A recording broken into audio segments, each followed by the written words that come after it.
Boras'd. That's the nothing personal word of the day. It's Thursday, June 26th, 2025. Boras'd is my word of the day. And today's episode is brought to you by DraftKings. DraftKings, the crown is yours. NBA Finals, done. Now is the moment for baseball. It takes center stage. It moves to the top half of all the recap shows. Different podcasts are doing different things, taking advantage of the lack of anything else to talk about. So it becomes a pretty big topic. What's happening in baseball? Dan Le Batard does a 4-hour baseball show live last night. Check it out with Tim Kurkjian.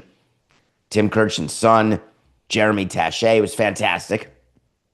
Bunch of special guests, a great reunion with me and Bobby Valentine on the night of the NBA draft. When baseball takes center stage, when you look over your left shoulder just slightly and you look and you see it's Scott Boras taking over, wanting to make sure that we all remember that he's the man. So he gets into the news in the only way that he knows how, by talking about one of his players who he has failed, and getting a new player poaching from someone else. Let's start with the poach. Jeremy Pena. You may remember him. LCS MVP, rookie shortstop. Took over for Carlos Correa, part of the Houston dynasty. Forget trash cans, forget buzzers. The Astros were a dynasty. Jeremy Pena, young, fantastic, but without Boras as an agent. Getting a little older, getting a little closer to free agency. He's 2 years away. He has 2 years of arbitration left. And wouldn't you know it, he announced that Scott Boras is his new agent. His old agent, who spent so much time cultivating and helping him get to where he is, gets absolutely thrown out with the trash so Scott Boras can take over and get his percentage of Pena's free agent deal. How did it happen? The Astros were right there. They were ready to sign him to an extension. They had potentially an agreement for, let's say, 5 years, $105 million. Doesn't matter what the number is. It could have been anything. In comes Scott Boras. And this is how they do it. They go to one of their existing players and they have that existing player speak to the new player and just say, just so you know, my guy Boras, he'll get you more than that. He always gets you more than what your agent will get you. Can I introduce him in a phone call very casually? Well, you know, I'm represented by someone else, Penny would say. And the player would say, doesn't matter. This is what we do. We get players right as they're going to free agency and we get them more money. Here's the first thing you have to do. It's very easy. Call up your current agent and say that you're going a different direction. Call the union and say you are choosing a different agent. Go to the Astros and say, sorry, we're not going to keep negotiating. The Astros say, what are you talking about? We're so close to a deal. Why would we not keep going? We've got this, Jeremy. And Jeremy was taught, as all Boras players are, shh, don't ever talk to the front office. Don't ever talk to the team president or GM. I'm going to come in and speak to the owner, and I will get every last dollar from that Jim Crane guy because he can't lose you, Jeremy. So Jeremy officially changes agents, and of course, there's a concomitant huge announcement. Big, bold letters. New agent, breaking news. Jeremy Pena is now represented by Scott Boras. I'm sure the Astros feel great to have been Boras'd. They had an opportunity to sign a player at still what probably is not a completely mark-to-market deal. And now, poof, because when you've got a player on your team with 2 years of arbitration left who has switched agents to Scott Boras, news alert, you're not getting a hometown discount, and you're not getting an early deal unless you overpay to the point of night sweats, and the Astros aren't going to do that. Therefore, the Astros now have to plan for life without Pena, because you've got to believe that Pena only took Boras to get the last dollar, not to stay in Houston. What will be disappointing about this, and John Heyman had this report about the extension that was possible pre-Boras. It is funny watching Scott Boras and John Heyman in very similar situations. Not that I'm impugning John Heyman, who's a friend and I like him well, but agents use media members, just like executives do, to make sure there's information out there, to make sure that everyone is clear that Boras will add value. He makes a living by poaching. How do players allow themselves to get poached? Because somehow some guy walks in, opens up his trench coat, and says, look at all the stacks of Benjamins I have. I will get for you something that no one can get. Ask any of my players. This is my favorite thing to do when I was president of the team, Coca. It's not very nice. I didn't do it with any other agent, but I did it with Boras. I would go to Boras's players and I would say, hey, just asking, is he representing you or does he have his minions do it? Is he spending a lot of time with you? Because if he is, just know that's because he thinks he can get a deal for you. The minute he can't get a deal for you, you will be shooed off to one of his underlings, never to have heard from him again. He is all about who's next, not who's in front. And this is not being personal. This is actual data points from 18 years dealing with him. Doesn't matter the player. If you are not useful to get him a commission to keep his Boras campus and Boras family going, then you are of no interest to him. Not that I blame him. That's just business. But players don't necessarily focus on that. And what Boras does is he tries to get in with owners and then infiltrate the team. You may go back to the relationship he had with Ted Lerner, the late Ted Lerner, and the number of Boras clients who go to Ted Lerner. Think about Houston now. He represents Altuve, McCullers, Hunter Brown. You think it was hard to get to Jeremy Pena? You don't think it's possible, Altuve? Hey, Jeremy, I love when we used to run double plays together. Now I love looking at your arse right while we're playing the field. And let me tell you, you would look so much better in a Boras uniform. Now, don't tell anyone, but hey, after the game, he's going to be right outside the clubhouse. Let's just walk to the car. Just us. We'll see how it goes. Except when he's poaching players, he doesn't really talk about Alex Bregman, does he?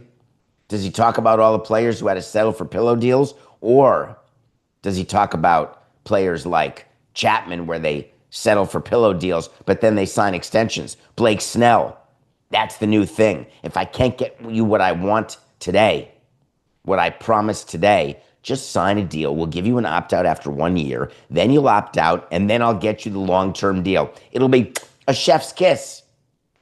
Except you're not taking into account what happens if the player doesn't perform in the pillow deal. What happens if the player gets hurt in the pillow deal? When you promise a player something and you don't deliver, the only way around it is to say, oh, I got the promise right. I got the timing wrong. We're good. How do I know this is happening? Take a look at some of the quotes that are just coming out, like about Alex Bregman in Boston. When you hear an agent say, Coca, you're going to mark this as cynical. I'm asking you not to. Do not mark this part of the show. The agent comes out and says, I just want you to know that player X is so happy with his new team. It is the best clubhouse, the best teammates, and he has become an instant part of the community. He loves it there. I can't even say it with a straight face. It's so stupid. It's so ridiculous. I've never seen a new player come to town, and we had a ton of them. And they come in, and all of a sudden they look around and say, oh, this is my kind of clubhouse. Oh, this is my kind of town. And I was in Miami. You're looking at Boston, and I love Boston, don't get me wrong. But really? Alex Bregman, all of a sudden, he and his wife and kid, they're like, oh, we are Bostonians. We saw Ben Affleck on the street the other day. Scott Boras wants Alex Bregman to get a long-term deal because he didn't get it from Boston. He was the late sign, third base. Devers, oh my God, I want to play third. All right, fine, I'll DH. Oh my God, I won't play first. Hi, San Francisco. That situation. Alex Bregman off to a great start and then ouch, hasn't played in a month. That situation. Boras came out, there was no particular reason that he went to the Boston Globe's Tim Healy, but boy, did he ever. He said that Bregman and his family have really enjoyed their short time in Boston and that they're open to preemptive extension talks. Do we have a sound that's an alert, Coca?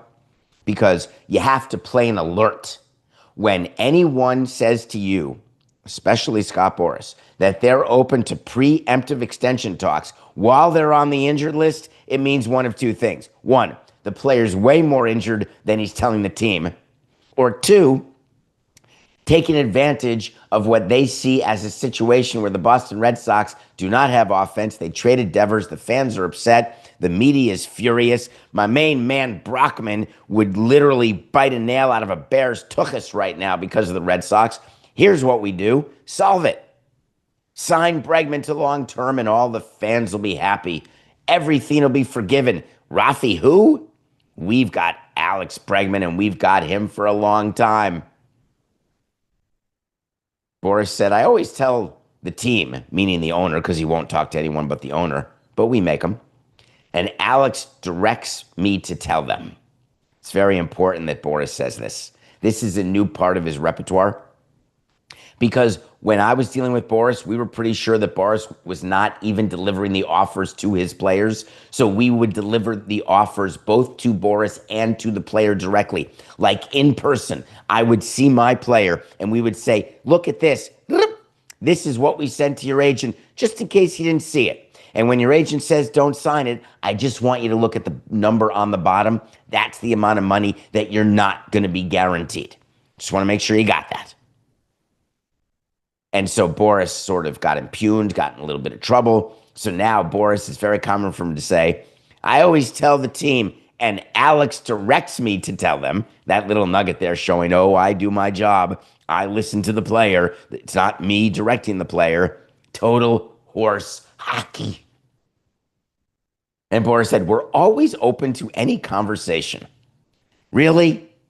Thank you.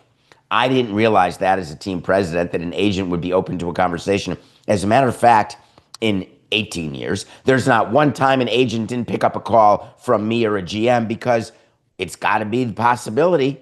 It may be discipline. It may be angst or, hey, we're releasing your guy, though we'd never call the agent first. But we'd call the agent when we were ready to talk turkey. We're always open to any conversation, Boras said. Any player who plays well somewhere, it's something that's important for the team and important for the player. It's an additive. I don't even know what the hell he's talking about. The only way that Bregman will sign right now is if the Red Sox bend over, and I don't think they're going to because they can't be that stupid. I love Bregman, by the way. He is an above-average player, great in the clubhouse. You had me at Bregman. But extending him now, why would you do that? So the way this will actually work is that he is going to opt out of his contract after this season, and the Red Sox are going to have no choice but to extend him. And that will be a victory for Boras, which will show other players like Pena, I'm telling you, I've got this nailed. Wait to see when I say something's going to happen, and I'll revisit it. It's in a document at davidsamsonpodcast.com.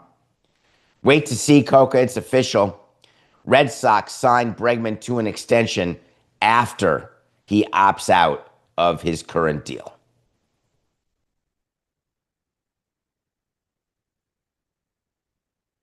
I don't often see players crying on the field. Once in a while, if they're hurt, although rarely, if something's going on in their personal lives, possibly. But I can't tell you that I saw even after trading a player, you get wispy in the manager's office or in the clubhouse. I don't think that I've seen a player cry in the field. So I was a little surprised when I saw Marte, Ketel Marte. He's a Diamondbacks player, and they were playing in Chicago, and he was in the field and looked like he was sobbing. And I didn't understand what was happening.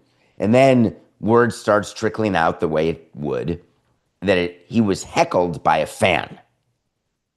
And a fan apparently, and there's no tape of what the fan said, but apparently the story is the fan made some sort of comment about his mom. And his mom had died in a car crash in the Dominican Republic many years ago, like 2017.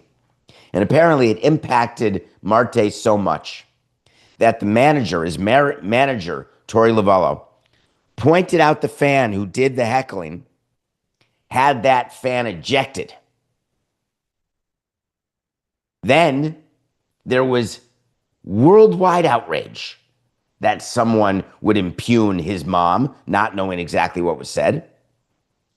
And the White Sox decided, we are going to not have another PR problem. We're going to go the other way. We're going to overcompensate for how bad everything's been, and we are going to ban this fan from going to White Sox games in the future. We will not put up with mommy heckling. Then before you know it, Major League Baseball turns around and says, you know what? Thank you, Chicago. We'll one-up you. We're going to ban him from every stadium in the league. This 22-year-old mommy heckler will not be allowed to go to any games. And I could not help but think about my life as a heckler. Spent many years heckling. I could not help but think about all the players who played for me and us, who were heckled in ways that would make a mommy heckle look like it was child's play.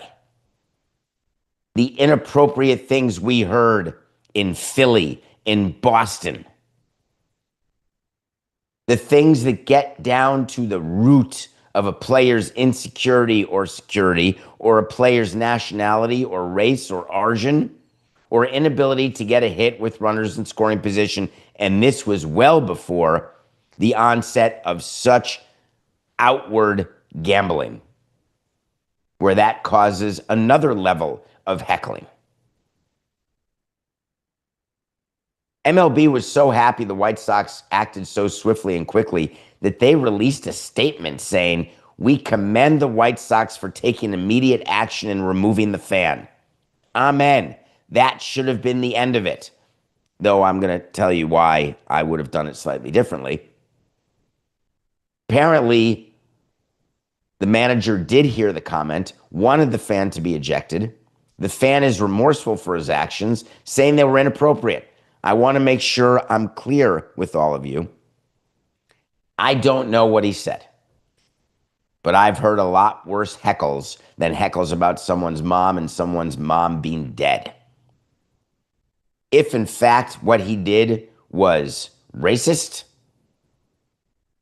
that rises to the level of ejection. Interfering with the game rises to the level of league-wide ban. A league-wide ban for a heckle about a mom who happens to be dead seems to be a disproportionate response. These professional players are trained, just like we are as executives, to understand that fans not just have a First Amendment right, that fans have emotions and that we want them to feel those emotions. We want them to be engaged in the game and to be a part of what we're doing and to not be apathetic. We want them to hate us. We want them to love us. We just want them to be with us. As president of a team, I had third rail heckler items. Simple. I hate Samson is not a third rail heckle statement. I hate you, Giancarlo. You stink, Gabby. No. First of all, I don't know who would yell that, especially in Miami. But if you yell something like that, no problem. Your brother smells. Nope. Your mom has 20 children with 40 guys. Nope. Your mom deserved to die. God, that's mean. That is horrific. That is unacceptable. Third rail banned from every stadium? The reason why I need to explain my position is that I was forced to be the arbiter of taste for so many years. And I had to explain to players, to owner, to GMs, why certain things I was going to say are okay. Let them go. We cannot let them see us sweat. We can't look in the general direction. Let fans be fans. We didn't have a lot of them. Let them be fans. The number of times that Mike Cameron or Juan Pierre or other players, other African-American players came into the clubhouse and told me what was being said to them, and there was no talk of ban, ejection, lifetime ban, never came up. Now, maybe we're just evolving. Maybe we're being better. Maybe we're protecting players more because they're human beings. They have feelings. Okay, I'm in for protecting people, but you can't choose the class of people you're going to protect. If you're going to protect, you've got to protect everyone. When you buy a ticket to a game, we have the right to kick you out of the stadium. We have the right to not let you into the stadium. We have all sorts of rights. We have all sorts of obligations. But the minute we start abusing those rights and obligations is the minute that we've broken the connective tissue between the paying customer and the company. And it's not just baseball, it's not just sports. This is true of any company that has customers. That's not B2B, it's B2C, business to consumer. B2B, you can do all sorts of things and no one cares, no one sees it. B2C, when you're front facing, public, you've got to make sure you've got a consistent set of rules that you apply equally, evenly, so that people understand where they stand and why they stand there. It is impossible for me to know if this fan said something that is third rail. I will back up MLB and the White Sox 1,000%.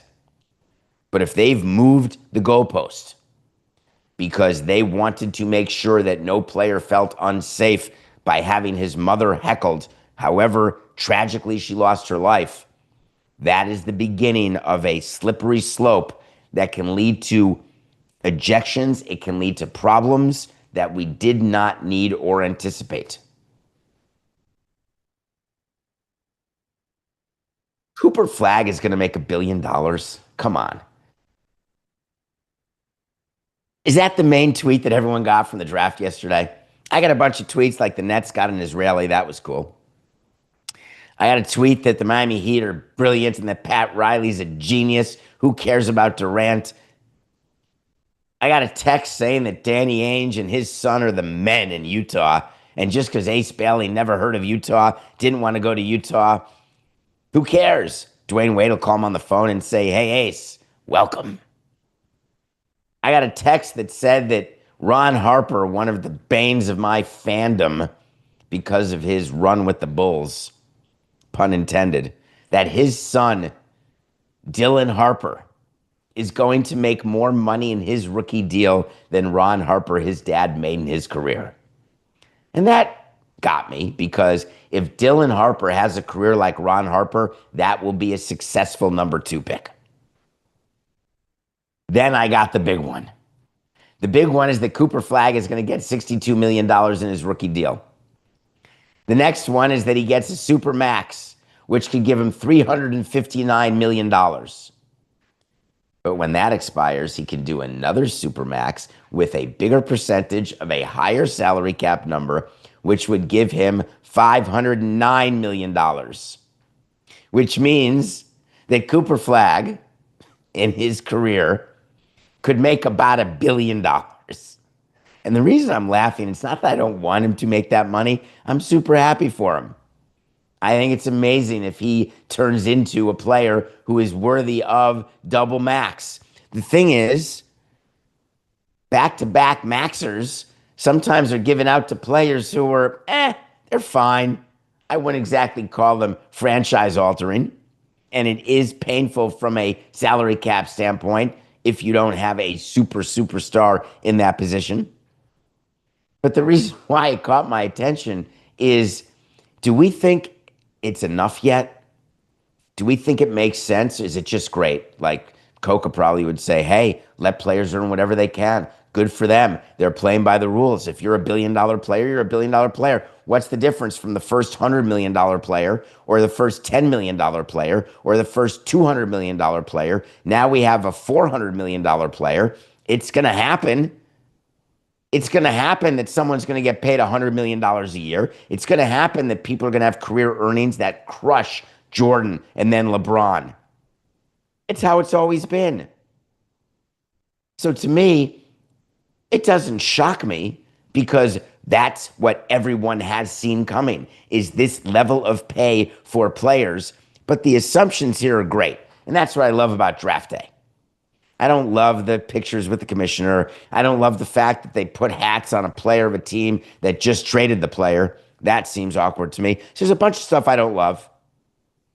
The pick is in is funny to me because I always view that as a third grader. The pick is in means that I'm digging for gold in the nasal cavity. I wish it were the choice is yours. Anyway, so I'm watching back and forth from baseball to draft, waiting for trades, waiting for something to happen. And what I can't get out of my mind is that they have somehow put together this package that's not quite as intriguing as the NFL getting 250,000 people in Green Bay. It's not quite as horrific as MLB's draft where no one knows who anyone is, never heard of the players, and you'll see them again in 4 years. But I kept thinking it's stuck in the middle as a wannabe. And the reason why it will never, ever get to the attention that NFL gets to, whether it's fantasy gambling, whether it is the absolute dominance of college football, where college basketball is a thing but not even close to what college football is, where it's hard to imagine lottery teams having a pick, and no matter how impactful, even Cooper Flagg, are people in Dallas saying, hey, we are a 65-win team now. Kyrie's hurt. By the way, Coca, what is DraftKings' current odds on the season total for Dallas? Let me guess, in an 82-game season with Cooper Flagg, Anthony Davis, not hurt yet, but will be, and Kyrie Irving out. Coca, I'm going to say the over-under in Dallas is 43.5. And that's about it. How off am I? Probably off by a lot. That's okay. You can find that out during the break if you want. I do keep forgetting Klay Thompson's there because Klay Thompson is Klay Thompson. What is he, 50? All right, get me the over-under for the Mavericks. I'm not going to do a wait to see on it because I don't want to yuck on Cooper Flagg. He's going to be great and fun to watch. A number one pick who has it all. He's got pitching, speed, defense. He can hit the ball. He's Ohtani in shorts. This is my understanding. I guess we'll find out. So before we go to break, Coca, will you put up the graphic? Because something happened yesterday. We have a So You Want to Talk to Samson, and I love how addicted you are all to it. It's when you call a phone number and leave a voicemail, 631-377-4869. And some of you reached out to me yesterday. We love the bigger audience. We're so thankful to you. But this made me laugh. You were upset that we interrupted our So You Want to Talk to Samson second hour on Wednesday because we did an interview with Pablo Torre. Well, there was such a big story with Pablo and the collusion with the NFL and the NFLPA, and we had covered it on the show. But when Pablo said, hey, I can come on your show, but it's going to be at 8:15 Eastern, what am I going to say? No, I'm in the middle of a So You Want to Talk to Samson hour? That was breaking news, folks. And I work with Pablo. We're together. We recorded another show that just yesterday with Dominique Foxworth. I don't know when it's coming out, either today or tomorrow, about the same subject. But Pablo gave enough great nuggets that, of course, I'm going to interrupt So You Want to Talk to Samson. However, every Wednesday, we'll do a full hour unless like something major happens. So get to me at David P. Samson on Twitter or davidsamsonpodcast.com. Send an email. I got some very unfortunate emails, by the way, Coca. And I don't know how to delete emails from that website. But some of you guys don't think I know my size. Honestly, like that is going to impact me. Anyway, 631-377-NP, 631-4869. We're going to try that again, Coco, one more time before the break. I got a little worked up over an email I got yesterday, or 4 of them. Not sure why that epiphany is required. 631-377-4869. Pick up the phone, leave a voicemail. You may make the show. All right, we're going to take a break. When we come back, we are going to review a movie because it's Thursday and you're going to like it. We'll be right back.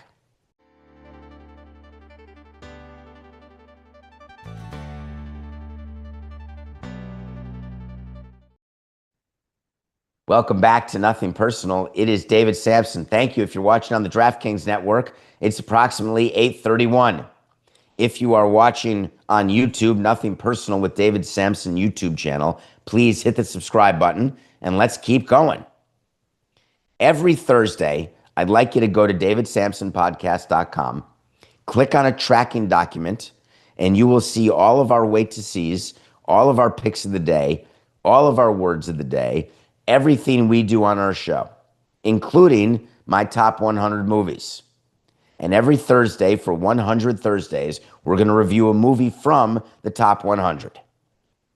It happens that I got to watch, and then I get to watch them again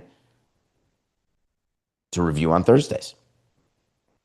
I got to watch Animal House again, and I've watched that movie 25 times for sure in my life. It's about kids in a fraternity and things that go on in a fraternity in college. It's got John Belushi, and if you're not a fan of John Belushi or understand the career he had and the tragic nature of his death, you're missing out on talent that the original Chris Farley, literally almost. John Belushi plays a student, and you hear me reference on the show. I do Animal House references all the time. When I tell you there's a 0.0 chance I'm giving you Blatarski's grade point average. When I talk to you about Tim Matheson, a good friend of the show, who, by the way, buy his book, read it. Tim Matheson plays a character that you'd think is on the up and up. Looks very handsome, but may not be. You think about the things that are done in this movie. If you want to know where food fights come from, the greatest food fight ever on film is in Animal House. You want to know how a mashed potato can be like a zit? Watch Animal House. Thank you. Here's what we're doing. We're going to get the random number generator going, and Coca's going to choose the movie we will review next Thursday from the top 100. Thank you to the fan of Nothing Personal who created this document. We appreciate you. Hit the button, Coca. Hit it again. You can't. Okay. Well, people are going to think that's fixed, Coca. We're going to go with that. All right. The Social Network. I mean, really. We have not reviewed that yet. That is on my top 100 list. Yes, it was just in the news yesterday. Their work, Aaron Sorkin, the most brilliant writer of your time, West Wing, Newsroom. Make sure you check out Aaron Sorkin, A Few Good Men.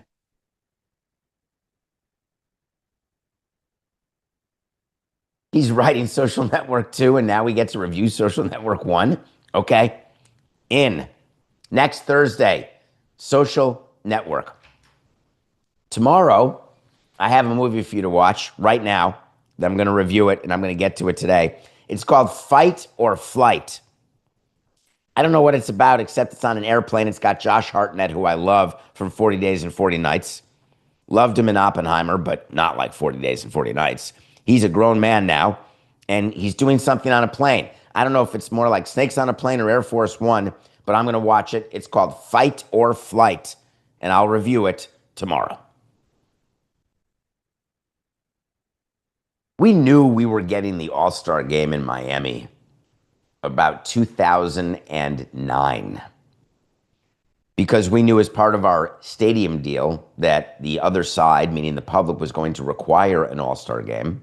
And we knew, wink, wink, that we were okay with them requiring the All-Star game, except during negotiations, we said to them that's a very hard thing to get, is an All-Star game. And so we can't really promise it. But if we do promise it and we do get an All-Star game, then we're going to want X, Y, and Z. And so All-Star games are a part of all negotiations for renovations or for new buildings. There is no question that Vegas will get an All-Star game if that ballpark gets built. There's no question if the Rays get a ballpark in Tampa built, there will be an All-Star game in Tampa. There's no question with $500 million in renovations going to Chase Field, Arizona will be in the rotation to get an All-Star game. The reason why you want the All-Star game is incremental economic development to a city.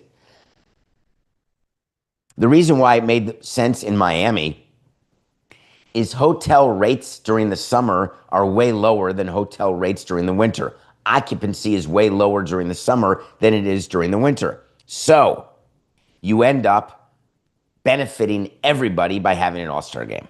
Atlanta is an example that they got a new building.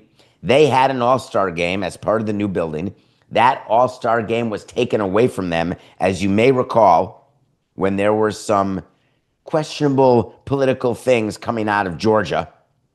But now, all's forgotten, all's forgiven, and Atlanta has the All-Star game coming up in just a couple of weeks. When you host an All-Star game, you want to get your star player to participate in the Home Run Derby, and it's hard to do. The Braves and MLB announced that they got Acuna Jr. to agree to do the home All-Star Derby, where he will try to become the first person in 10 years to win the Home Run Derby in his home stadium. And my God, did we try. Giancarlo Stanton won the Home Run Derby in 2016 with Jose Fernandez there and A.J. Ramos there, Fernando Rodney, Marcelo Zuna.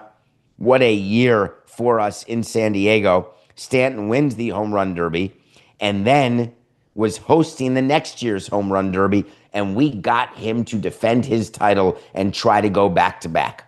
We convinced Justin Bour, please do this Home Run Derby. You can mash. And did he ever mash? One of the great Home Run Derbies ever. You may recall Aaron Judge ended up winning. But in order to get players to do it, it's not as easy as you think. Players who are not part of All-Star Weekend don't want to do it because they want the break and they don't want to fly in just to do the Derby.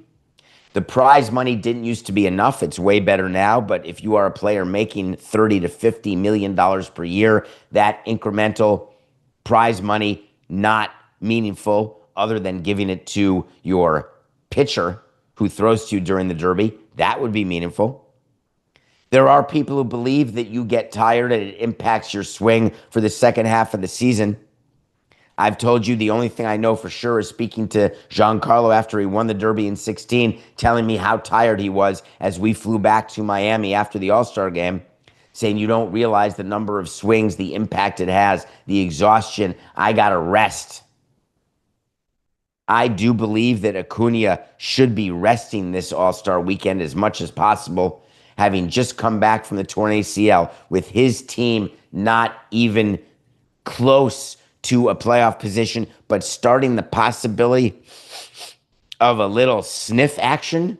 You need Acuna to be healthy and ready to roll. The Home Run Derby is not going to completely guarantee that he gets hurt. It won't completely guarantee that he'll be ineffective. There is no stat that says that, and MLB would show that to teams in a deck and a slide every year. No correlation. World Baseball Classic injury. Freak injuries happen, Diaz. No correlation. Home Run Derby participation, lack of home runs post All-Star break. It happens, but no direct correlation seen. That's meant to give owners the freedom and the strength and conviction to make sure their players or allow their players to do it. Because baseball knows if you want something good, you have to have the best players doing it. Take a look at these dunk contests in NBA. Give me a break.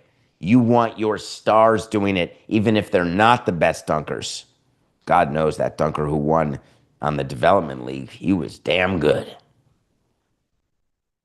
Mac McClung, what a get, Coca. Did you ever get the over-under to what the Mavs are next year with Cooper Flagg?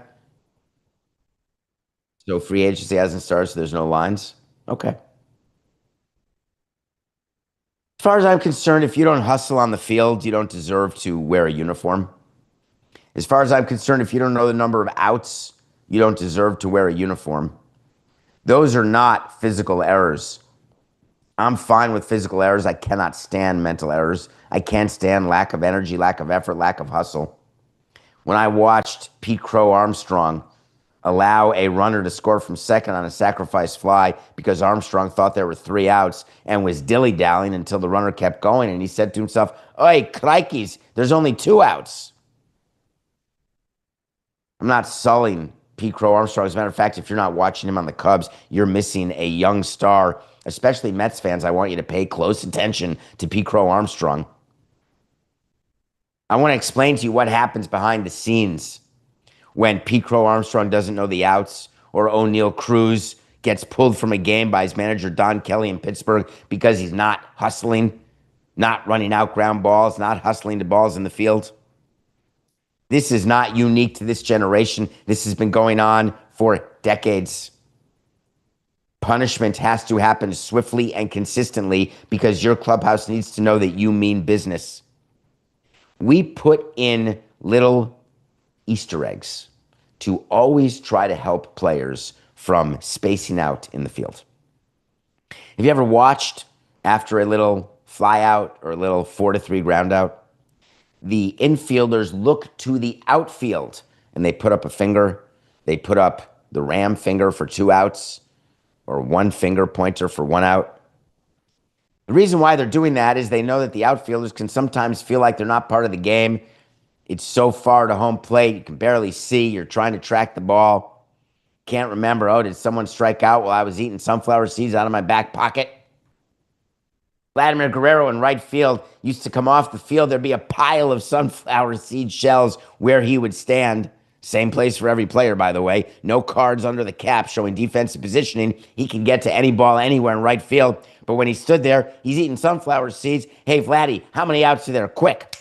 2? Don't remember. What's the score of the game? Not positive. Who are we playing? I got that one. What? No, don't have that either. Love you, Vlad. Keep going, man. Just be you. The thing is, Vladimir Guerrero not one time didn't know what was going on in a game. Not one time did he have a lack of hustle, a lack of effort, or a lack of knowing the situation. Do you know as a baseball player you have a job to do? Because all 9 players, 8 facing the catcher facing the 8 defenders, on every ball in play, it doesn't matter where. Ground ball to third base, pop up to shortstop, line drive to right field, single up the middle. All 9 players are moving on every ball in play. A shout out to my freshman year coach, Harry Bald, wherever you are. I know you listen to the show, actually, for giving us homework and having us learn every single play and have to know every single player and where they're moving on the field. Learned it in 9th grade, never forgot it. Who's backing up who's running toward where, who's backing up a base, what base do you back up when there's a certain situation, man on second, 1 out, what's the pitcher doing on a base hit? Is he running between third and short? Is he running between home and first? Is he running directly behind the catcher if it's the center field? All the scenarios, you gotta know.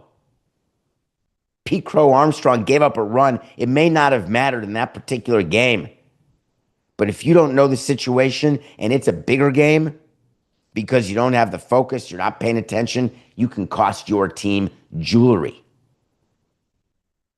O'Neal Cruz is not going to cost his team jewelry because they're not going to get jewelry. But Don Kelly benching him, that matters. That matters when you don't have effort. I don't quite understand that. And I've asked players about it. I asked Henley about it after he showed no effort and we had to bench him. What was going through your head? Why aren't you at full motor every single time? Why aren't you recognizing that when you lollygag, the players who look up to you are looking at you and saying, wow, he doesn't care a lick about this outcome. I don't care if we're 20 under 500, 40 under 500, or we're in pole position for the playoffs. It's something that you simply cannot accept.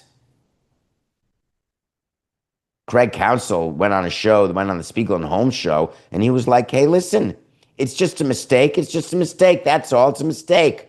We don't want to make mistakes. Nobody wants to make mistakes. Pete doesn't want to make mistakes, but we make mistakes. We're human. Not when it comes to outs. The mistakes that are human are the physical mistakes that happen when a ball eats you up, you're in between hops, or it goes between your legs. All of those, fine. Mental mistakes, not interested. Nothing personal pick of the day.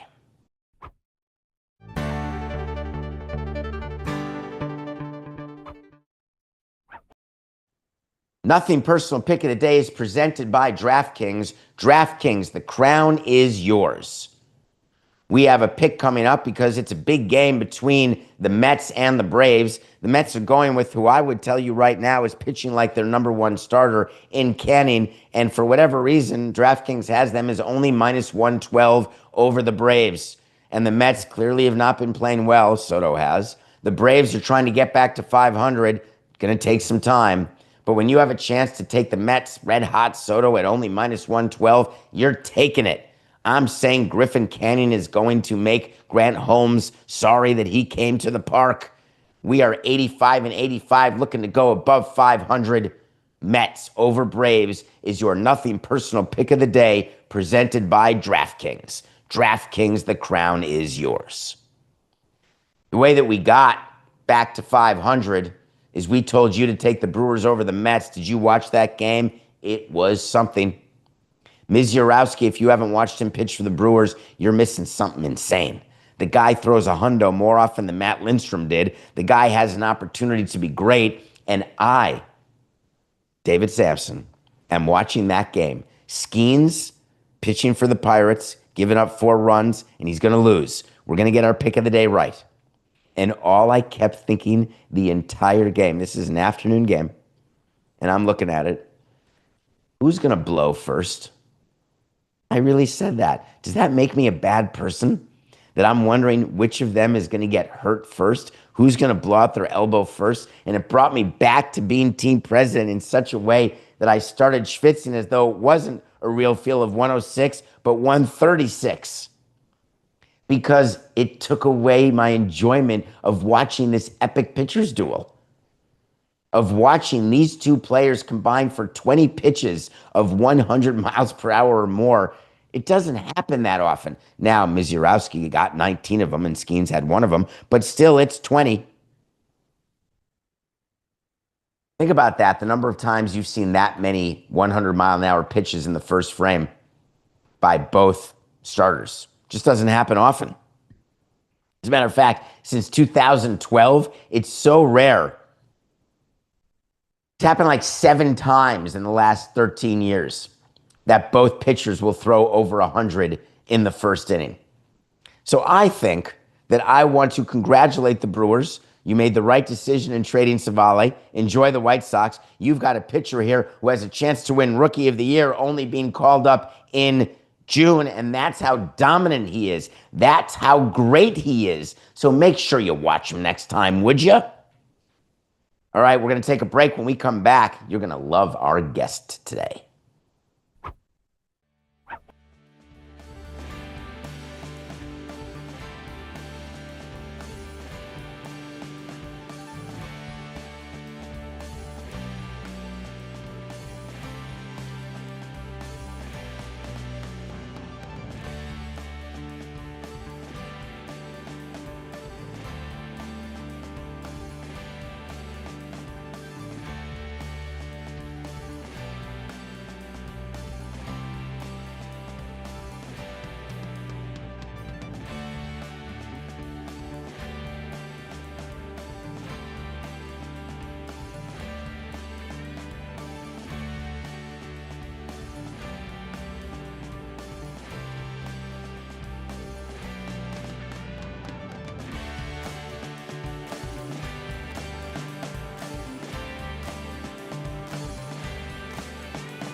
I obviously like being right on Nothing Personal, though I do take the opportunity to tell you when I'm wrong, because that's the credibility that we've built as an audience and in our relationship. When you go back and think about in Kansas City when the voters had an opportunity to vote to help publicly finance a building for the Chiefs and the Royals, I told you that wouldn't pass because public votes never pass to give public financing or tax money to wealthy owners of sports teams. Obviously. And so many of you said, well, that must be it for public financing. And I said, no, of course it's not it. It'll never be it. Public financing of stadiums and arenas will always happen. You and I will be long croaked, and there will be stadiums that will be built with public money. We went through yesterday what happened in Arizona where the Diamondbacks got $500 million. Well, I got two updates for you. Pretty good ones. Let's start with the Cleveland Browns. God, they've been in the news a lot. Deshaun Watson, Jimmy Haslam, collusion, Pablo Torre, overpaid, fully guaranteed money, horrific waste, worst contract in the history of sports. I'm not so sure, but darn close. You've heard me do shows about the Cleveland Browns' new ballpark and how they're trying to move out of Cleveland. And do you remember when I told you about something called the Art Modell Law?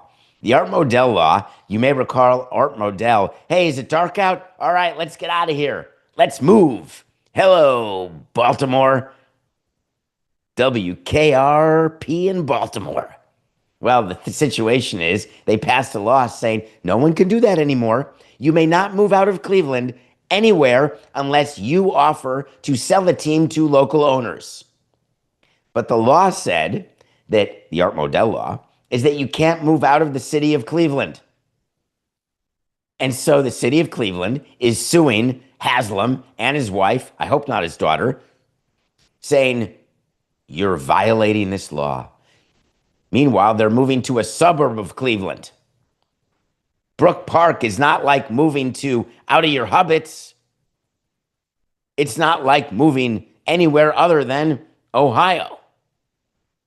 Word came out yesterday that there was a last-minute change. God bless last-minute changes in state budgets. It's so good that you get a little teary because Ohio lawmakers put in at the last minute a little ditty about Jack and Diane.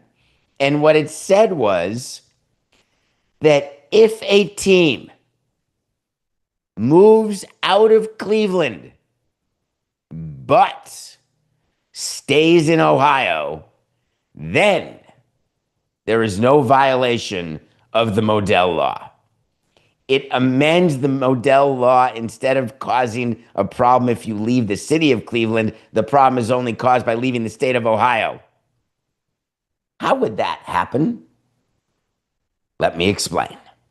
When Jimmy and Dee Haslam, the owner of the Browns, saw that they were getting sued for violating the Art Modell Law, which they violated, there are several things you can do. You can cure the mistake you've made by putting the team up for sale and offering people locally a chance to buy. Or you can go the legislative fix route. The legislative fix route is a good one because what judges say is, I got to apply the law as it is written in the legislative, all of the documents. That's the law. I'm here to enforce it and apply it, interpret it. This is pretty clear.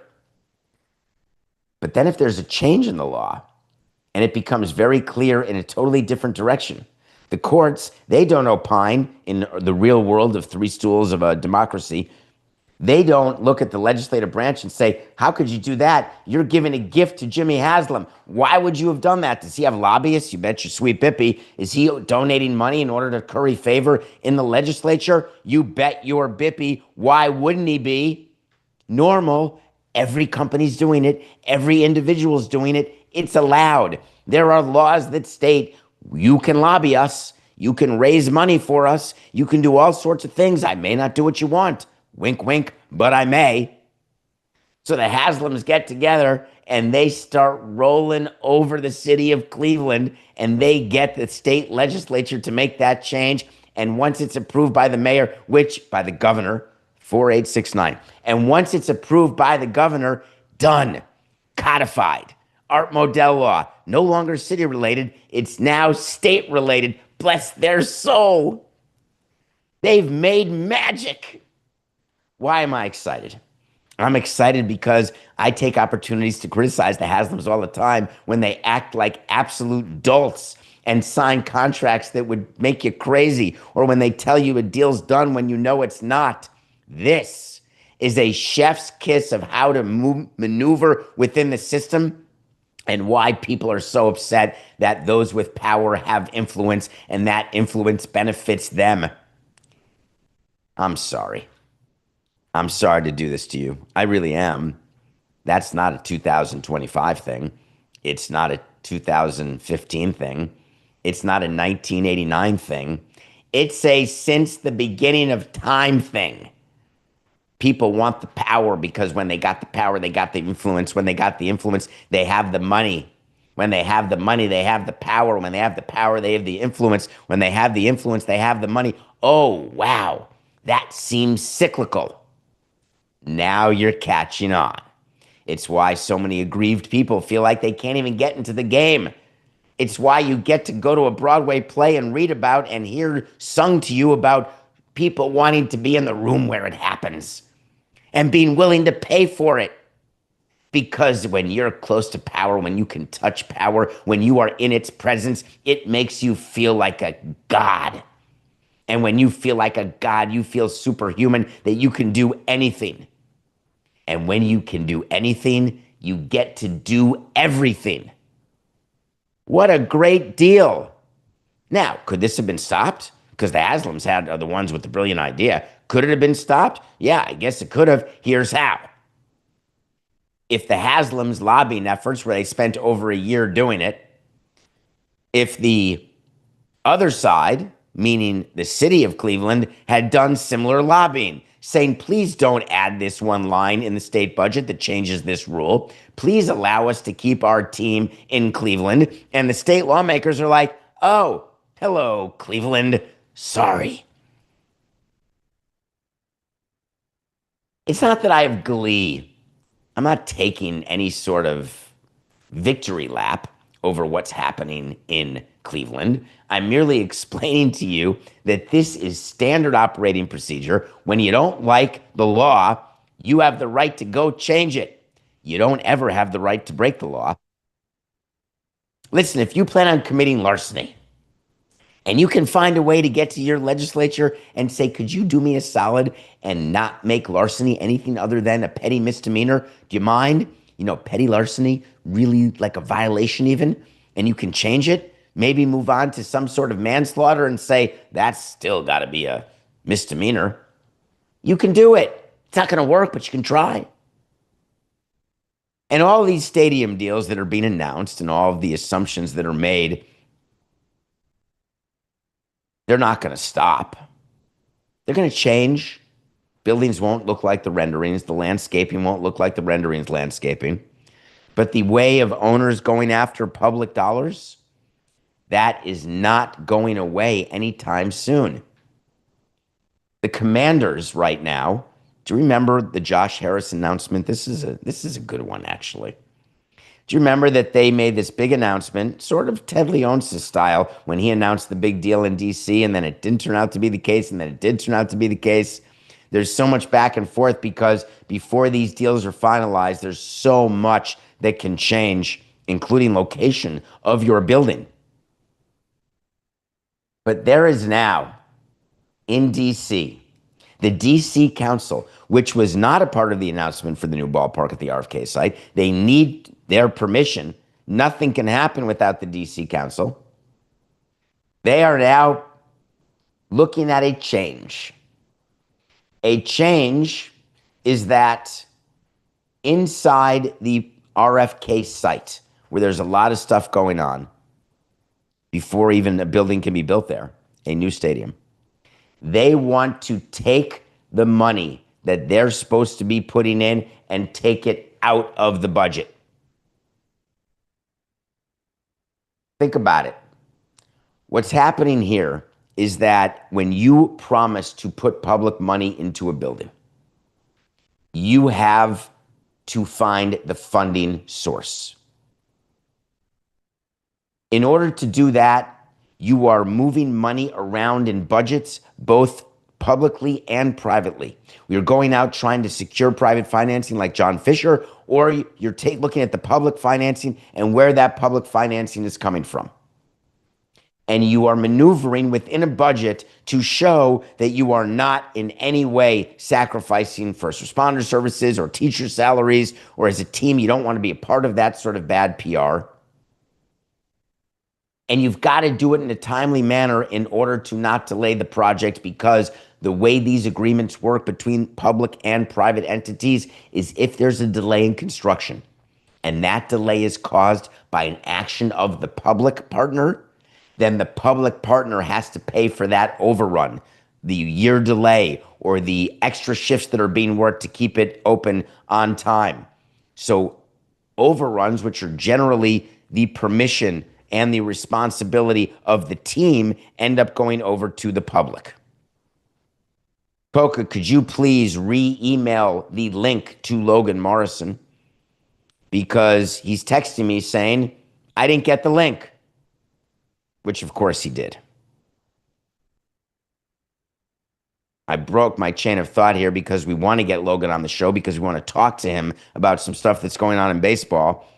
Players. God, do I love them all. I really do. Let me get right back into where I was. The Commanders Stadium updated RFK. Sorry about that, Coca.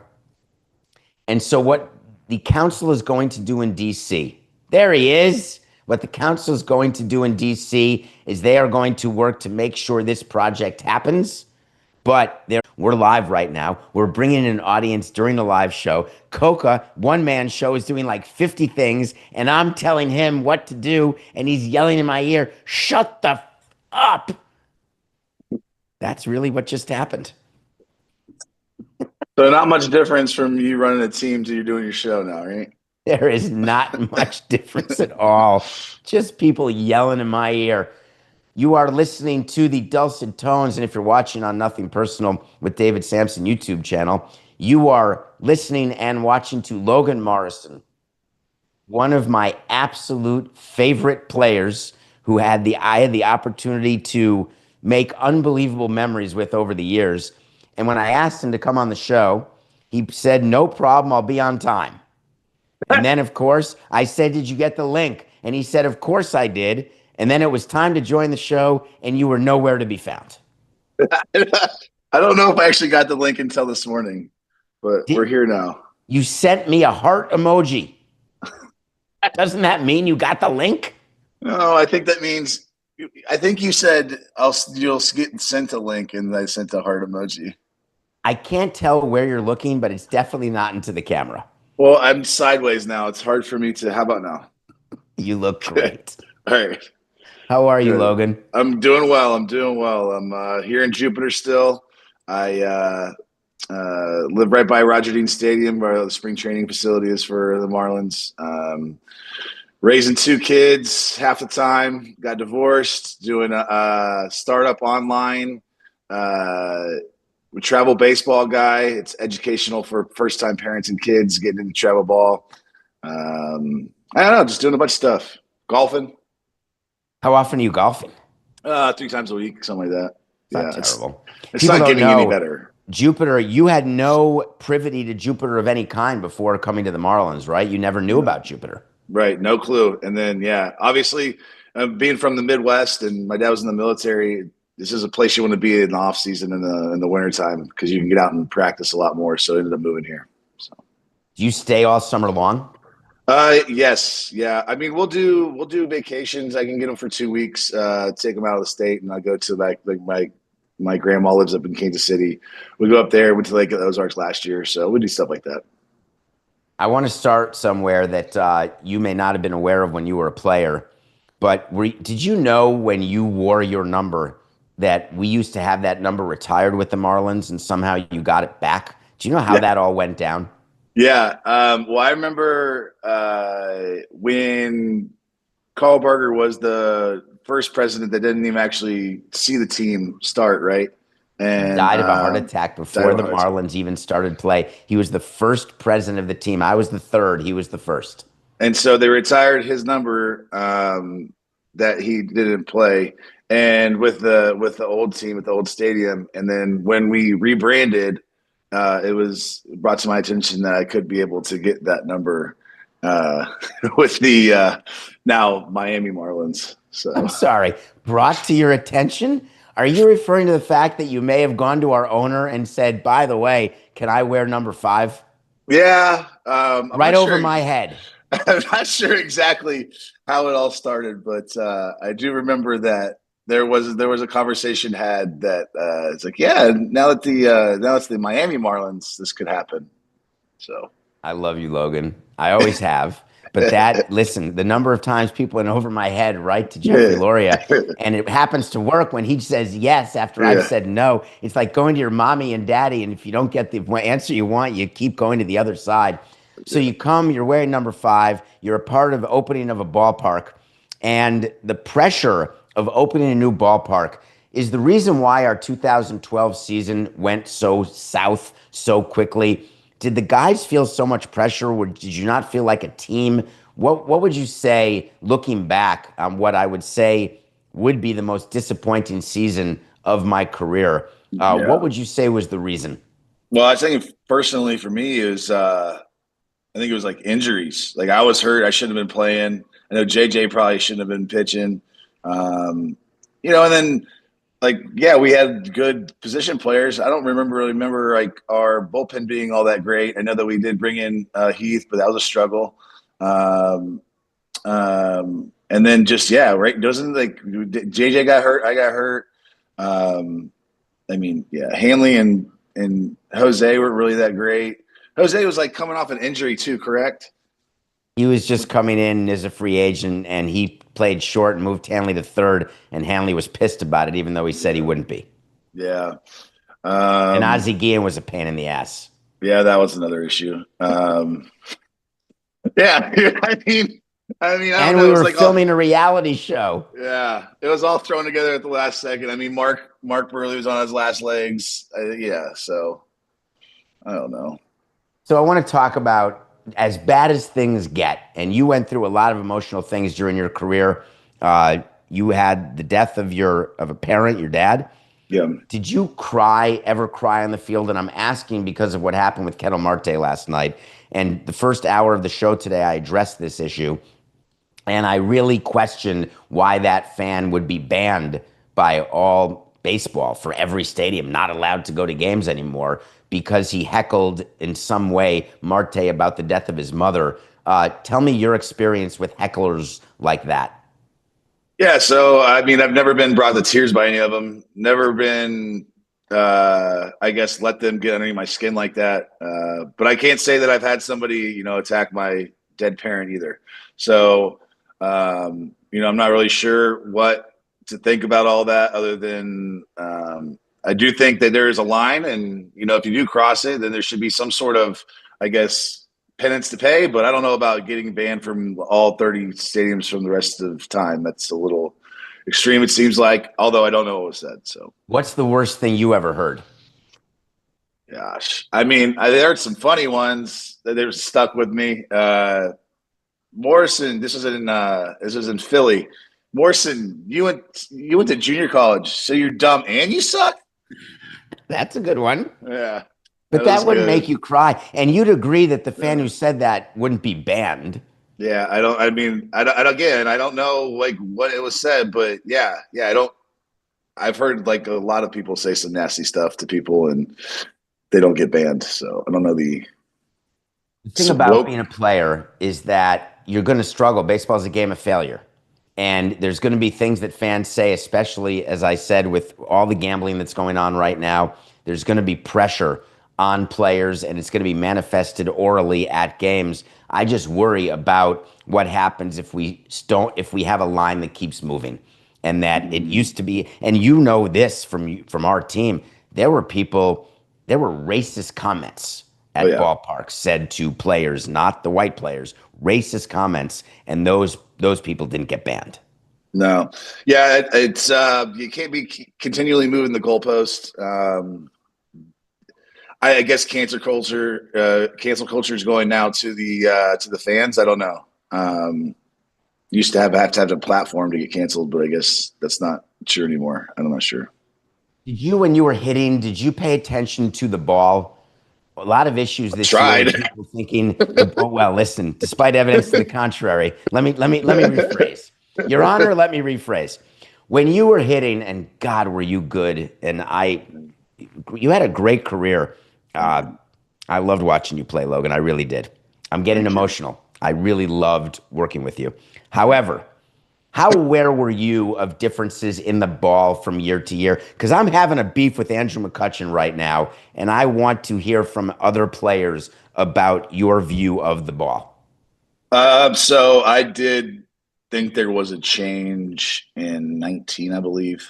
There was something with the ball, like, because I know like the TrackMan numbers that we would have would say, okay, this ball at 55 degrees at this mile per hour has never been hit out of the ballpark before. Well, that started to leave the ballpark. So, yeah, I don't know. If they But could tighten you them tell up, from feeling? no, but I wasn't a pitcher either. So that's a little different. I couldn't tell from feeling, but I just could tell from like those kinds of numbers. Well, but bring me to when you're at bat and you see what people make the mistake of, and you're not the only player who's spoken to me about this. You know when you've hit it square. You Yeah. know when you've gotten it. It's not just a sound, it's a feeling, is what I've been told by players.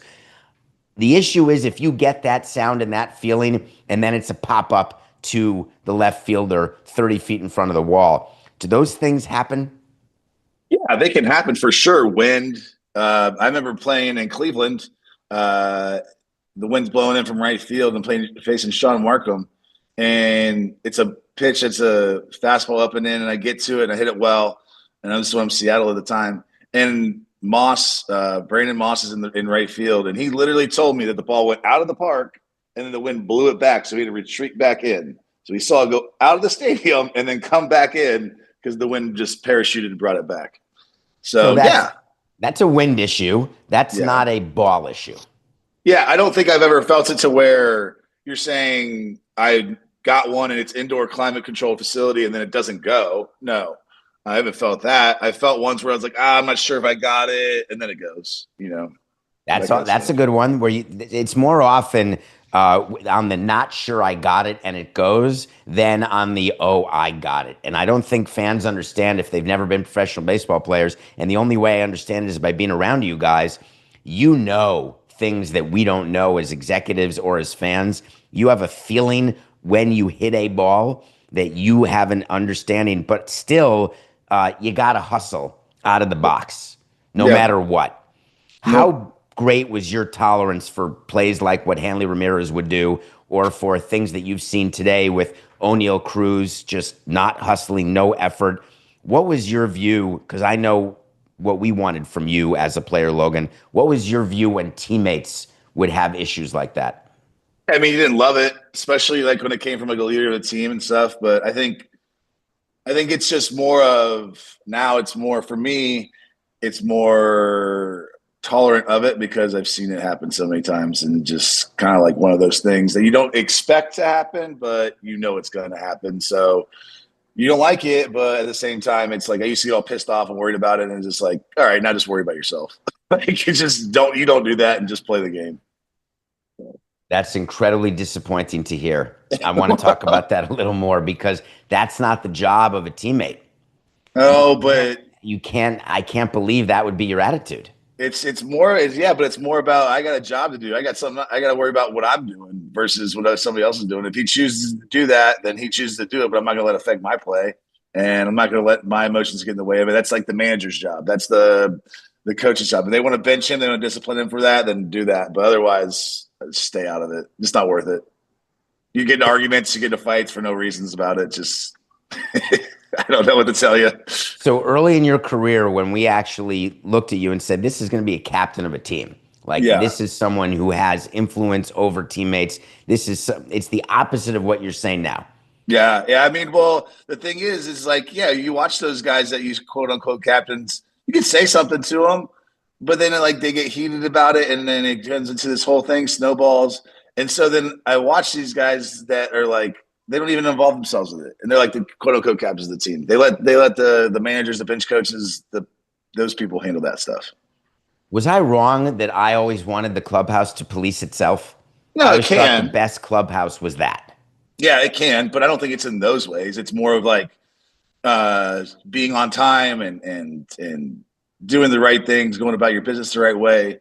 Policing yourselves is more about the accountability that goes into your work, the focus on the games, uh, those types of things versus the I guess the disciplinary stuff.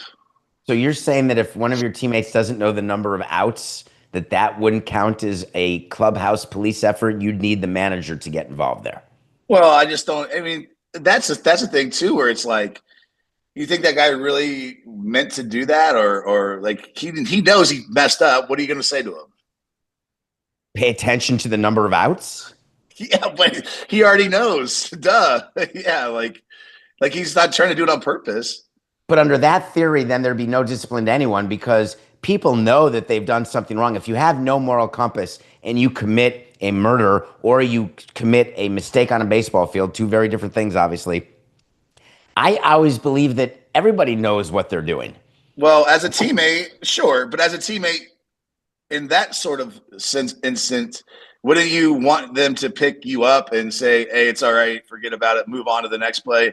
And then if the manager wants to discipline you, that's something else. But you don't come down on your teammate for making a silly error like that because they know they're coming down on themselves. You already know they're coming down on themselves. So I draw a difference, and this is so fascinating to me. I draw a difference between mental errors and physical errors. I Mm-hmm. don't come down on players ever for physical errors because that's part of the game. That's just going to happen. But, ball through the legs, when I see the back of your uniform running to the wall as an outfielder, not happy about it, but it happens. Right. But not knowing the outs, throwing to the wrong base makes me insane. Yeah. As a teammate, I'm just surprised to hear that it didn't matter more, the difference between mental errors and physical errors. I mean, honestly, like the physical errors, it depends on the type of, like I said, the point of the game and like the what's going on in the game.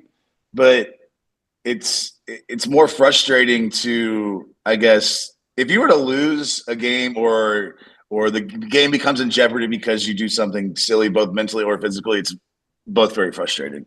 So it's more about like the winning and losing of it than I think it is of the errors and type of errors. But at the same time, I'm not going to come down on this guy because he made a big error in a big spot, because whether it be physical or mental, because he's not trying to do that in the first place. And you know that as a teammate, you know that as a player, that like it's just part of that. It's going to happen. You're going to forget outs every once in a while. When you're on the bases, I've done it. You forget how many outs there are. It just happens. Whether it's physical or mental, those happen. And like, yeah, I'm not trying to do that, but I also don't want to be, when I come in the dugout, because I'm already hard on myself and yelling at myself, I don't want somebody else coming up to me and be like, "Hey man, probably should remember the outs there." Yeah, you think? Yeah, I got it. I would be heckling at you from next to the dugout. Yeah. And I don't ever recall a time when you didn't know the outs, so Yeah. you covered it up very well. But you'd be the last person in the world that I would think wouldn't know the outs.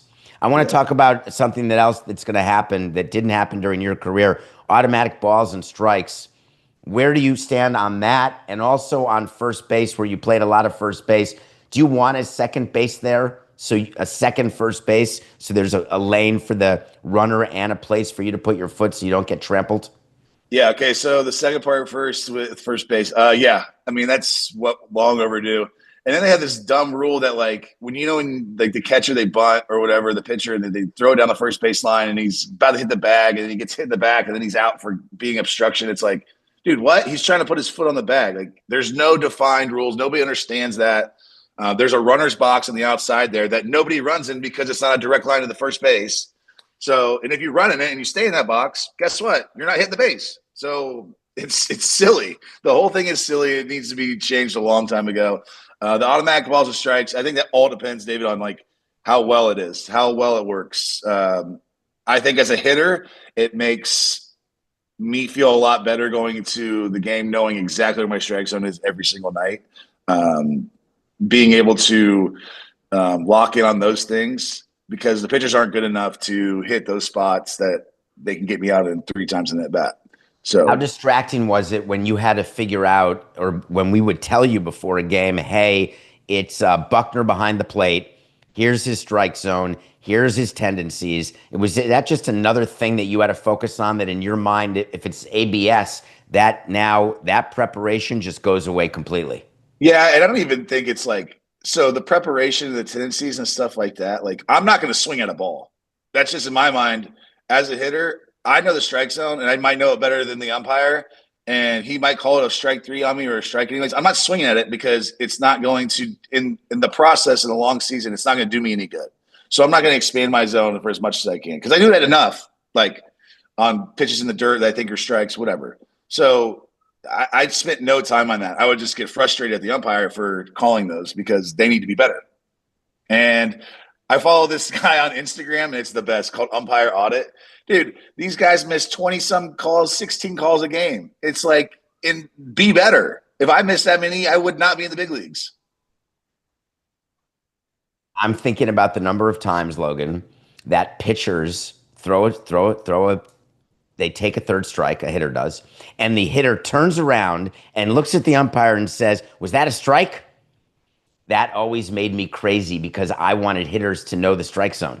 I Yeah, wanted hitters never to ask an umpire whether it was a strike or a ball. They needed to know. not my that's not the conversations I have with the umpires. It's more of that's not a strike. Yes, it is. Well, that's because you called it. No part of that ball touched any part of that plate. I want to talk about what your home run salute was. People may not remember this, but obviously you remember every time you hit a home run when you crossed home plate. Can you do for us, for the YouTube audience, what you did? Yeah, so my dad was in the military, and I told him before he passed that I would do a salute a home plate for him. He passed away from lung cancer, so I do like that. Yep. I remember it so well. And my sister passed away from lung cancer just a few years ago. No, I'm And sorry. when you and I had a chance to do something back in 2010, it was the most unforgettable trip of my life. Mm-hmm. And we went to visit troops. And we Mm-hmm. went overseas to Bahrain, to Qatar, to the hospital in Landstuhl. We're showing some pictures to the YouTube audience, nothing personal with David Samson. Logan Morrison getting a haircut. I don't know if you remember this, Logan. Tell me your great memories, if any, of the trip to visit the troops. Man, there's a bunch of them. I think the one I'll remember is so with like the CBA that we have in place. We're supposed to get like first class tickets, right? Well, David got everybody but me and John Buck first class tickets from Germany to Bahrain or somewhere. I forget where we were going, but it didn't matter. These seats were nicer. It was nice to do. It was like business class, and they took us up on the plane to like in a 7 series. It was crazy. And then I remember we took sleeping pills because we were so damn tired, and it was the Super Bowl before. So we were like, all right, let's just sleep on the plane. And apparently, you came up to me. The lady on the plane came up to me, like trying to open up the window before takeoff. And I kept shutting it. Like I was just gone. I was so tired. So all the memories of what we did, your memory is what class of service? This is you and I asleep. Look at this picture, Logan, on your screen. You and I passed out after being with troops all day long and then doing what we did every single night. Yeah, That was yeah, a trip. John Buck, I never met him. We had just signed him. I yep. met him at the airport at Dulles, flying overseas to be with troops. And then remember we watched the first half of the game at the base, and then we went back and we got room service and watched the second half of the Super Bowl there. The And troops were then so happy to have us there. it was awesome. But didn't like some insurgents or something come and shoot up that same hotel we were in like a week later? Not only that, our hotel where we stayed ended up being shot up. But do you know the base we were on in Qatar? That's Yeah. the one that was just going to be attacked by Iran. It's the same base and cutter. Crazy.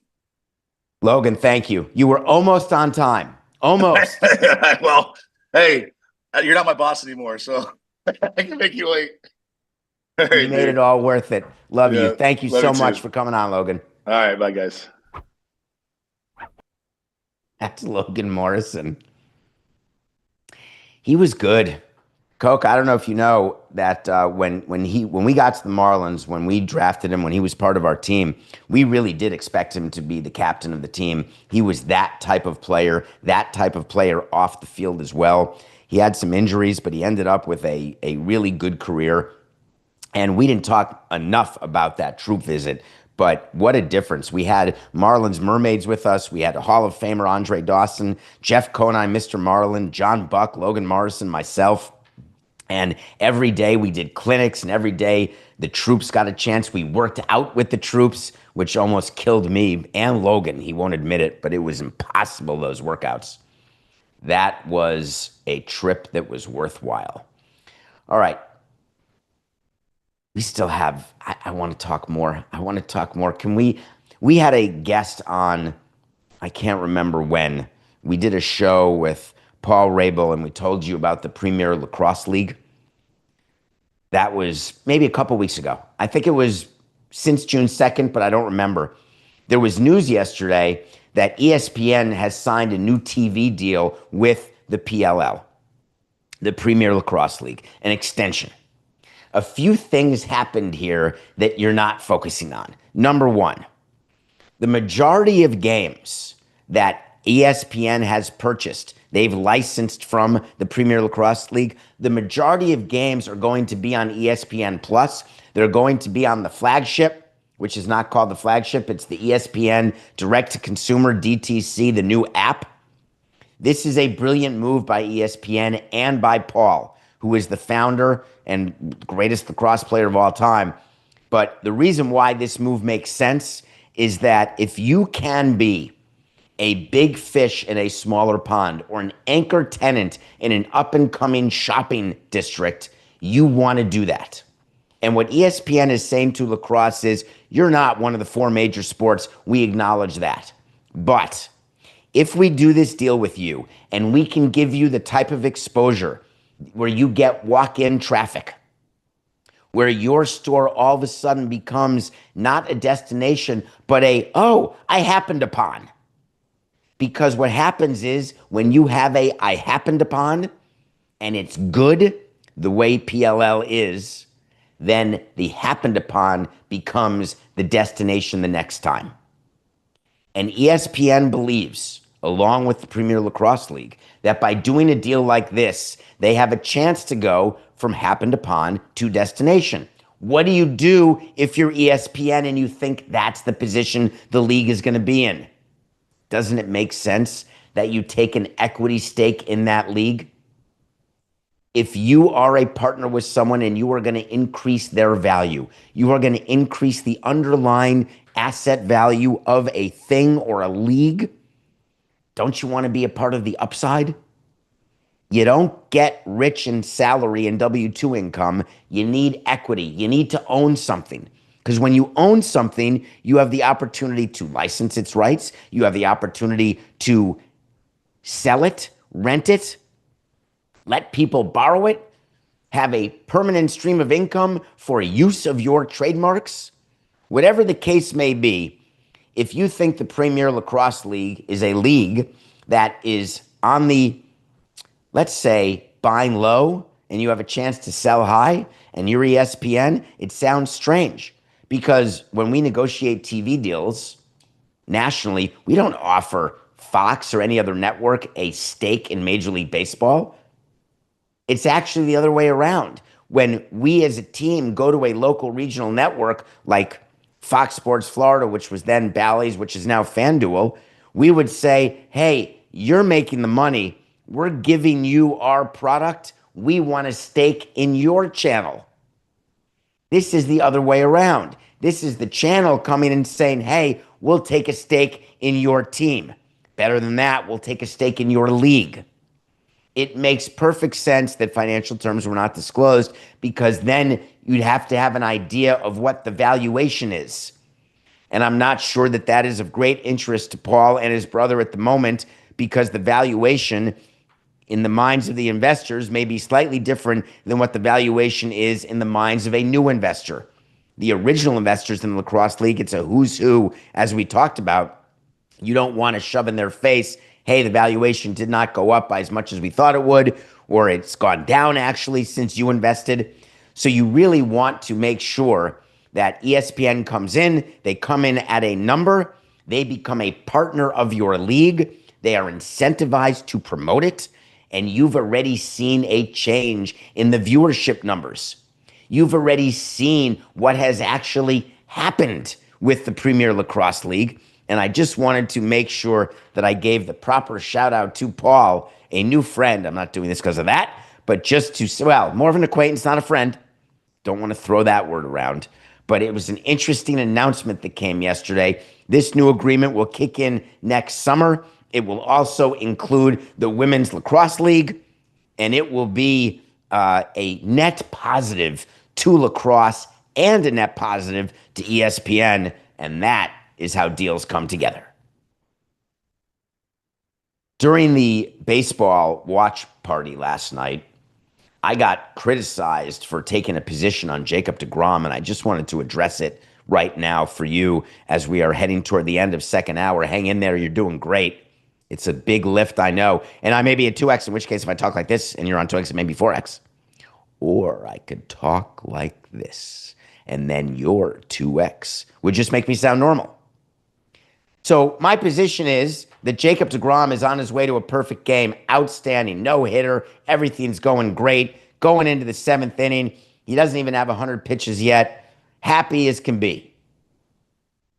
He gives up a hit and then gets taken out of the game. The question was asked of me, would I be rooting for or against a perfect game? And my answer was, of course I'm rooting for a perfect game because it's brilliant when your pitcher throws a perfect game.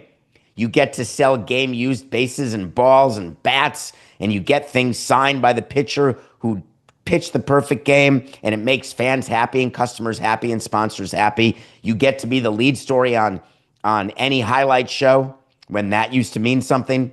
You get a ton of views from your own social media when you show the celebration. Of course I'm in. But I was drawing the distinction.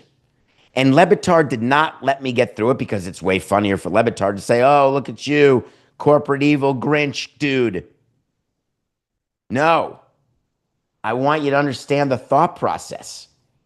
If I have an investment in a pitcher and Jacob deGrom has 3 years left on a deal, and I've had a hard time making his 5-year, $185 million deal work. He's been hurt, and he's pitching brilliantly this year, like Cy Young vote type of brilliant. I don't want anything to screw that up. So while I would love the perfect game, I am rooting for the hit so I can pull deGrom because I want to live to see another day.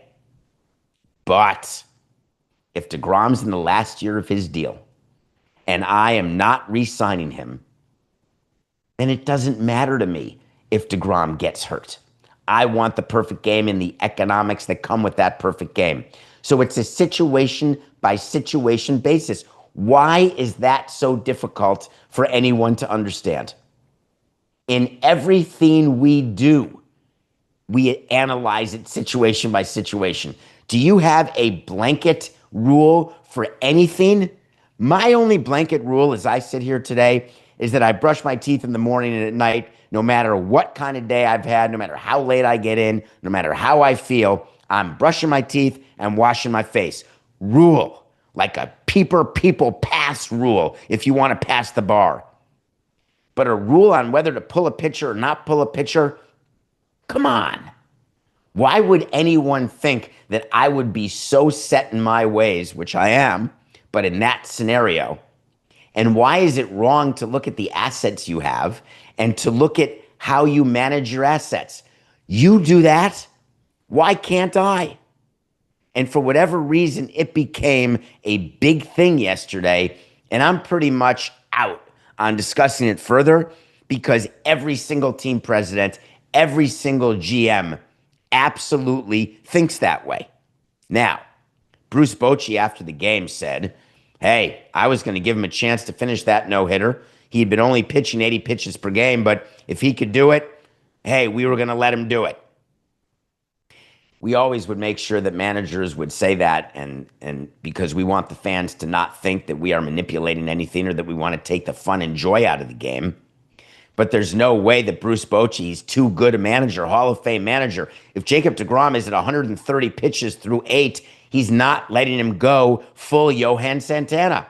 He's simply not going to allow it. Easy to say after the fact. Of course, we would have let him do it because there's no harm, no foul, and no way to prove otherwise. Congrats on, though, Jacob deGrom. That is really something, what he's done. All right, I want to do a shout out, and so I will. Feel better, Ron Washington. Ron Washington is the manager of the Los Angeles Angels of Anaheim, and he has not been managing for a while. His bench coach has taken over, Ray Montgomery. The Angels are a team with Mike Trout and Shohei Ohtani that's never done anything. Mike Trout's never won a playoff game. Shohei Ohtani never played in a playoff game. The Angels have put the in irrelevant.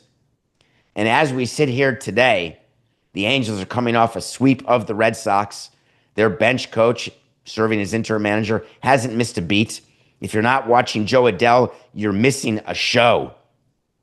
Mike Trout is no longer, forget face of baseball. He's not in the top 10 best players in the league, not even close. He's hitting in the 220s. That's not the Trout we know. Some amount of power, but not the sort of defense power, all 5 tools that he used to be. And now the Angels seem to be playing better.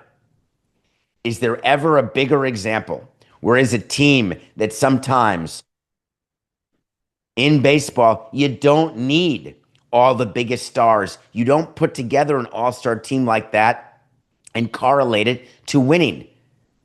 The majority of time when you look at teams that are doing well, you'll say to yourself, I haven't heard of 5 of these players. I didn't know that player was playing second base. What about that player is good? And that's why you need a front office. And that's why you need an owner who's willing to let a front office actually do its job. Is there a correlation between Artie Moreno finally realizing that his way is wrong? His way of running the team had led to nothing but losing. Did he give up in the same way George Steinbrenner did after his suspension, where Joe Torre comes in the mid-90s and all of a sudden they go on a historic run of winning World Series? Is it a coincidence that Artie Moreno was George Steinbrenner light for all those years where it was his way or the highway, and his highway was the road to nowhere? Basically, the highway to hell and losing. Well, while you were sleeping and not paying attention, it turns out that the Angels are actually interesting to watch. It doesn't mean that they are signing all the best free agents. Think about who pitched for them yesterday. It was Kikuchi. Comes in and dials a gem. When you have a combination of mid-level free agents that can come in the way Seth Lugo did with the Royals last year, and you have an opportunity to put a team together and be allowed to do it and then let them play, and then they can start winning some games, that's what I'm talking about. Mike Trout has a chance to finally get to the postseason this year. Not going to happen, but my God, he's got that chance, and it's got to feel so good to him. And the irony of Artie Moreno and the Angels getting to the postseason after they let Ohtani go to the Dodgers, that would be Artie Moreno's dream come true. So the question is he going to add at the deadline? Yes. Is he going to look inside that clubhouse and say, boys, I've got you. It's just business. We'll be back tomorrow. This is nothing personal.